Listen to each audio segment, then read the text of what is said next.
Hello, and welcome back to another episode of Biographies. I'm your host, L.D.E, and today we're delving into the life of a remarkable woman who touched hearts across the globe, the former Princess of Wales, Diana. Diana wasn't just a member of the royal family. She was known as the People's Princess. She was the loving mother of Prince William and Prince Harry, but her story started long before her royal titles. So, are you ready to learn more about Diana? Let's start at the very beginning. Diana Frances Spencer was born on July 1st, 1961 in Sandringham, England. Her family lived in a grand home on one of Queen Elizabeth II's estates. Growing up, Diana had two older sisters, a younger brother, and plenty of pets: hamsters, rabbits, a cat named Marmalade, and even a guinea pig called Peanuts. But life wasn't always easy for Diana. Why? Well, you're not going to like it, but here we go. When she was still in primary school, her parents divorced, and her mother moved out of their home. Seeing her only on weekends left Diana feeling very sad. Diana was heartbroken about that. Even so, Diana found joy in the little things, like riding her bike, playing with her little brother, and practicing ballet. She was an average student at school, but excelled in music, dance, and sports. At 13, Diana's father inherited a mansion with 31 bedrooms, plenty of space for her to dance, and a new title, Earl Spencer. That meant Diana became Lady Spencer. As Diana grew into a young woman, she moved to London at the age of 18 and shared an apartment with some friends. She worked as a nanny and an assistant kindergarten teacher, showing her love for children, a quality that would define her later life. In 1980, Diana began dating Prince Charles, the future King of England.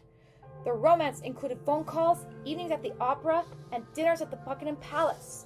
Soon enough, reporters caught wind of Charles's new girlfriend, and Diana found herself in the spotlight. Despite the media frenzy, Diana fell in love. A few months later, Charles proposed, and Diana said yes! On February 24th, 1981, their engagement was announced to the world, and Diana's sapphire ring became iconic. She began preparing for life as a princess, learning royal etiquette, how to wave, bow, and even hold a teacup properly.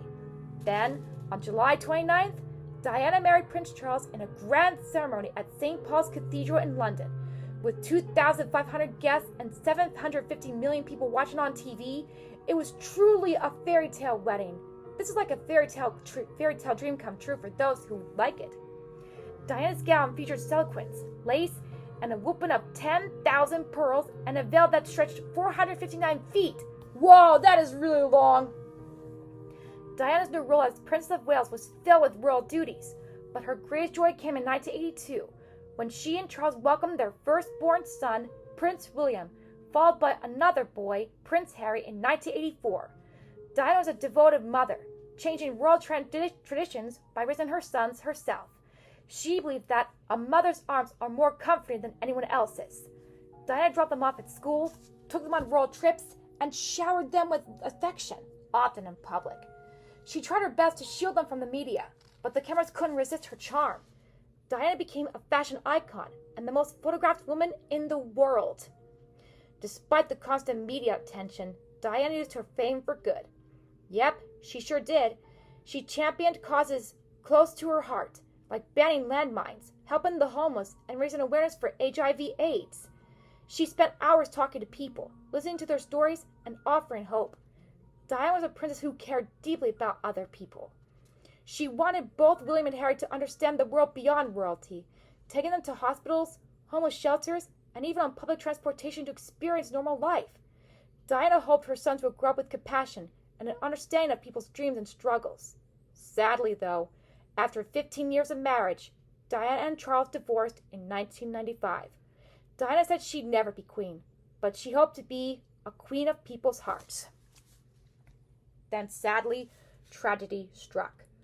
On August 31st, 1997, Diana died in a car accident in Paris.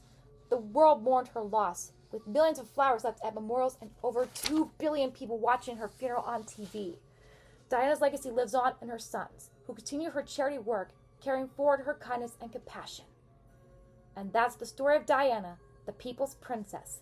Her life reminds us to lead with kindness, help others, and cherish those we love. This is L.D.E signing off. Until next time, Pittsburgh, stay true to yourself and make a difference, just like Diana did.